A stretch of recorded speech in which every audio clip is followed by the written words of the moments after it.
Guys, welcome to my channel Vibha creations. ఈరోజు నేను మా అక్క వాళ్ళందరం తుల్జాపూర్కి బయలుదేరుతున్నామండి. తుల్జాపూర్ ఇక్కడ నుంచి వచ్చేసి 720 కిలోమీటర్స్ దూరంలో ఉంది. ఇప్పుడు టైం వచ్చేసి 8 అవుతుందండి.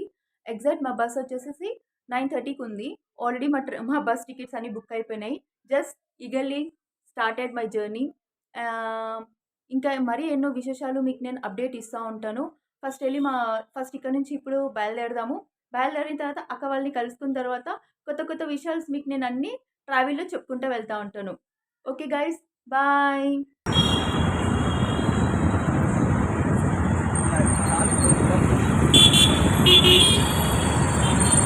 ఈరోజు ఇంకా ట్రాఫిక్ లేదు. ఇంకా ట్రాఫిక్ ఉంటే ఇంకెంత లేట్ అయిపోతున్నాను.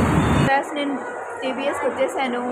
నా వెనకాల మాధవి అక్క అండ్ శైలు అక్క మేమందరం కలిసి తుల్జాపూర్కి వెళ్తున్నాము.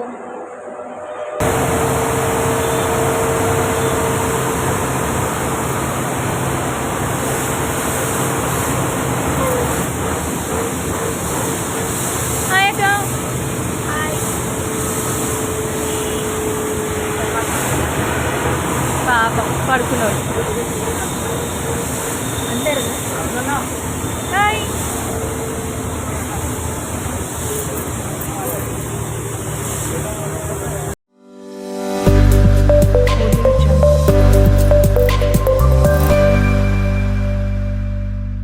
Hi friends, good morning. Hi, good morning అక్క. 5:30 ఎగ్జాక్ట్ టైం. తుల్జాపూర్ వచ్చేసాము.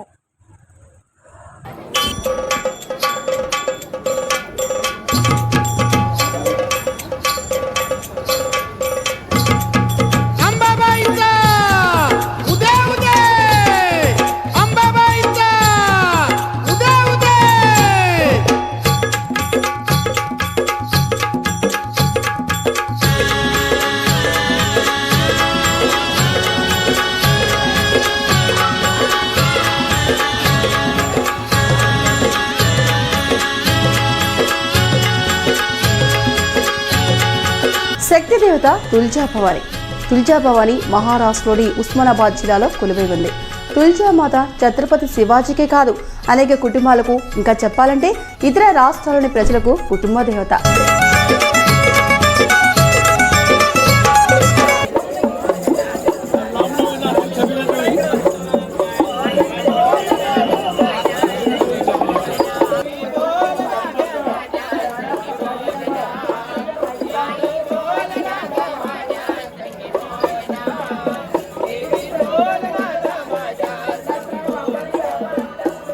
మహారాష్ట్రలోని 3.5 శక్తి పీఠాలు మరియు భారతదేశంలోని 50 శక్తి పీఠాలలో ఒకటి తుల్జా భవాని ఆలయం. భారతదేశంలో పూర్వం నైమిషి అరణ్యం, దండకారణ్యం అని 2 అడవులు ఉండేవి. మహారాష్ట్రలో భాగమైన మర్దవాడ అనే ప్రదేశం దండకారణ్యంలో ఉండేది.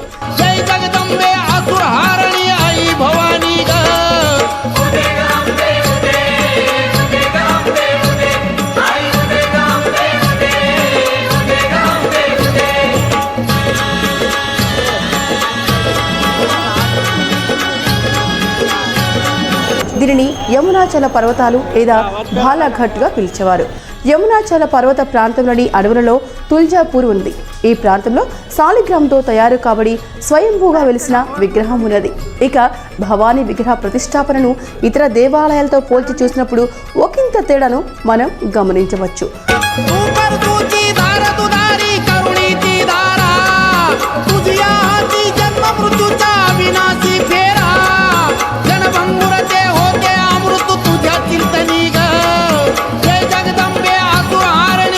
విగ్రహం స్థిరంగా ప్రతిష్ఠింపబడలేదు. సహజంగా చాలా దేవాలయాల్లో విగ్రహ ప్రతిష్టాపన స్థిరంగా ఉంటుంది. అయితే ఈ ఆలయంలో మాత్రం విగ్రహం చలన స్థితిలో ప్రతిష్ఠించబడి ఉంది. అంటే విగ్రహం కదులుతున్నమాట. ఈ విగ్రహ ప్రతిష్టాపనను శ్రీయాత్రలో ఆది శంకరాచార్యులు వారు చేసినట్లు చరిత్ర చెబుతోంది.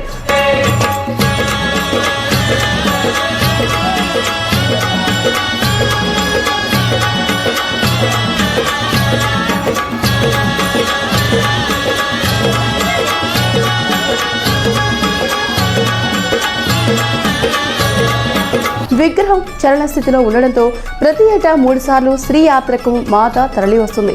తుల్జా మాత దేవాలయ నిర్మాణ శైలి హేమధ్వంతి పద్ధతిలో గోచరిస్తోంది. అమ్మవారి దేవాలయాన్ని సమీపించిన మనకు అక్కడ 2 పెద్ద మహాద్వారాలు దర్శనమిస్తాయి.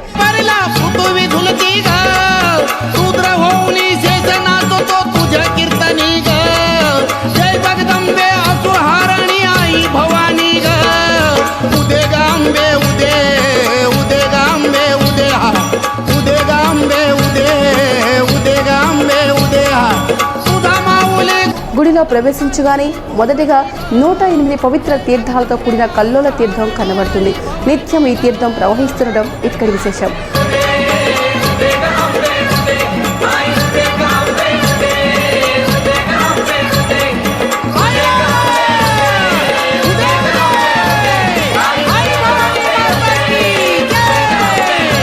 గోముఖ్ సమీపంలో సిద్ధి వినాయకుని ఆలయం దర్శనమిస్తుంది. ఆ తర్వాత సర్దార్ నింబాల్కర్ నిర్మించిన చక్కటి ఆకృతితో తీర్చిదిద్దిన ఓ గేటును దాటుకుంటూ వస్తాం. ఈ గేట్లోనికి ప్రవేశించిన మనకు 2 ఆకృతులు కనబడతాయి.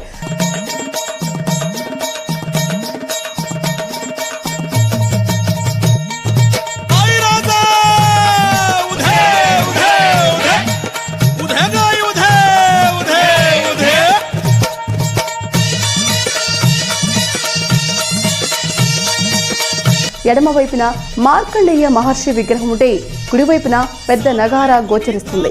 గర్భగుడిలోకి ప్రవేశించిన మనకి స్వర్ణాభరణాలతో దకదకలాడుతూ స్వయంగా వెలిసిన తుల్జామాత మనకు దర్శనమిస్తుంది. అమ్మవారి దర్శనం మదిని పులకింపచేస్తుంది.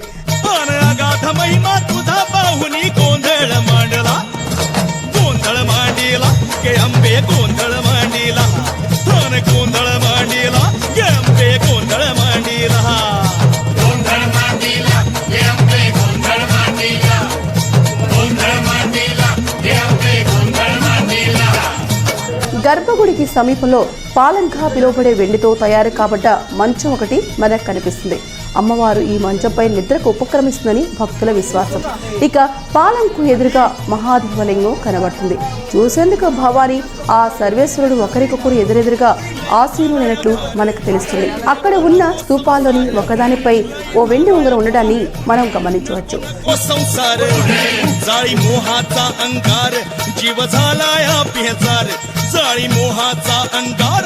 जीव झालाया बेजार कधी सरल चिंता कवा सुटल गुंता माझ मलाच बासूचना तुझ्या पायी ठेवितो माथा माझ मलाच बासूचना तुझ्या पायी ठेवितो माथा. ఈ స్తూపం గురించి ఓ విశ్వాసం ఉంది. అదేంటంటే శరీరంలోని ఏ భాగంలోనైనా తీవ్రమైన నొప్పితో బాధపడేవారు ఆ ఉంగరాన్ని 7 రోజుల పాటు తాకితే చాలు ఉపశమనం కలిగి నొప్పి మాయమవుతుంది. తుల్జా భవాని దీవెనలకై ఛత్రపతి శివాజీ తరచుగా ఆలయాన్ని దర్శించేవారని ప్రతీతి.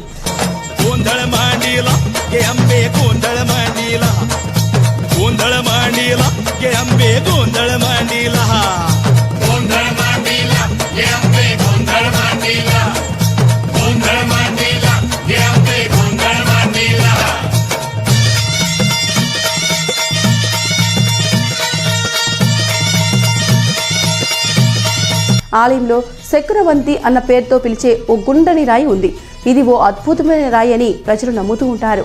ఈ రాయిపై చేతితో గట్టిగా అదిమిపెట్టి ఓ ప్రశ్నను అడిగి దానికి అవునా కాదా అని అడిగితే రాయి స్పందిస్తుంది. సమాధానం అవును అయితే ఆ రాయి కుడివైపుకు తిరుగుతుంది. కాదు అనే సమాధానం అయినట్లయితే కనుక ఎడమవైపుకి ఆ రాయి తిరుగుతుంది. ఒకవేళ రాయి ఎటు కదలకుండా స్థిరంగా ఉన్నట్లయితే అనుకున్న పని కాస్తంత ఆలస్యంగా పూర్తవుతుందని అర్థం. ఇవన్నీ భక్తుల నమ్మకాలు. అంతేకాదు ఛత్రపతి శివాజీ సైతం ఏ యుద్ధానికైనా వెళ్లే ముందు చింతామణి వద్దకు వెళ్లి తాను సమరానికి వెళ్లాలా వద్దా అని ప్రశ్నించేవాడట. చింతామణి తర్వాత మనకు దర్శనమిచ్చేది జమదర్ఖానా అమ్మవారు. నగలని ఈ జమదర్ఖానాలో భద్రపరచబడతాయి. ఈ నగలన్నీ ఉత్సవాల సమయంలో అమ్మవారికి ధరింపచేస్తారు.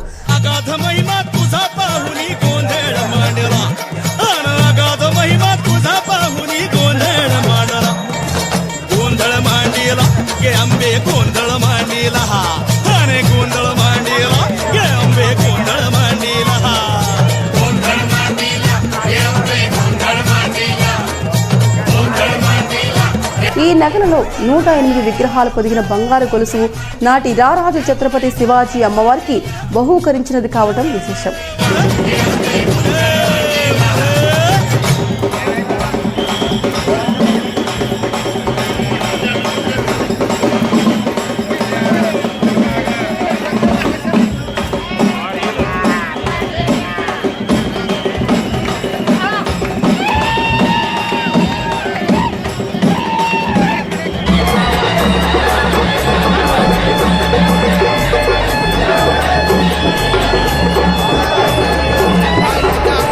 ఆలయంలో తుల్జా భవాని పూజ మరాఠా ప్రాంతంలో అత్యంత ప్రాచుర్యం పొందిన ఆలయంగా తుల్జామాత దేవాలయం నిలిచింది. నాటి భోంస్లే పాలకులకు తుల్జామాత కుటుంబ దేవత. అమ్మవారి దీవెనలతో ఛత్రపతి శివాజీ యుద్ధభూమిలో ప్రతిసారి విజయం సాధించేవారు.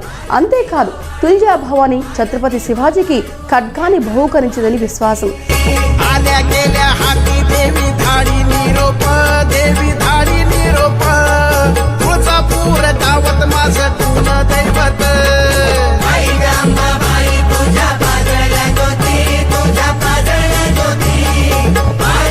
తుల్జా భవాని మహారాష్ట్రలోని ఉస్మానాబాద్ జిల్లాలో కొలువై ఉంది. తుల్జా మాత ఛత్రపతి శివాజీకి కాదు అనేక కుటుంబాలకు, ఇంకా చెప్పాలంటే ఇతర రాష్ట్రాల్లోని ప్రజలకు కూడా కుటుంబ దేవత. మహారాష్ట్రలోని 3.5 శక్తి పీఠాలు మరియు భారతదేశంలోని 50 శక్తి పీఠాలలో ఒకటి తుల్జా భవాని ఆలయం. ఎక్కడ బస చేయాలి? ఆలయ ధార్మిక మండలి భక్తులకు బస్సు సౌకర్యాలను కల్పిస్తోంది. భక్తులకు ఉచిత బస్సు సౌకర్యాన్ని అందించేందుకు గాను ట్రస్ట్ నూతనంగా ధర్మశాలను ప్రారంభించింది.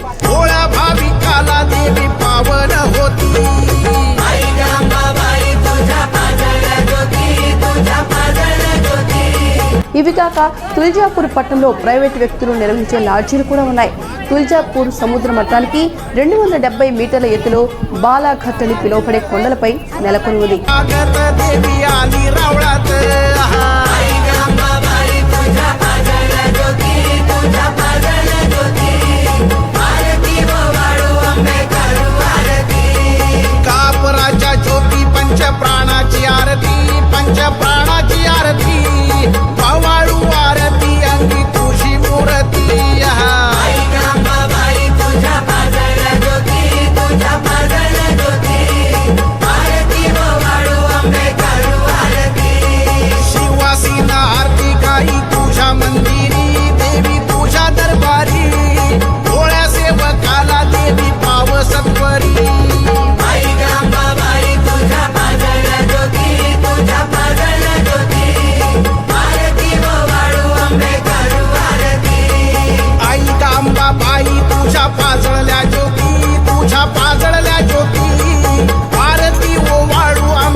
చింత చెట్లతో నిండి ఉండే ఈ పట్టణానికి చించపూర్ అన్న పేరు ఉండేది. క్రమంగా ఈ పేరు తుల్జా భవాని పేరు మీద తుల్జాపూర్గా మారింది. భారతదేశంలోని పుణ్యక్షేత్రాలలో తుల్జాపూర్ ఒకటని చెప్పవచ్చు.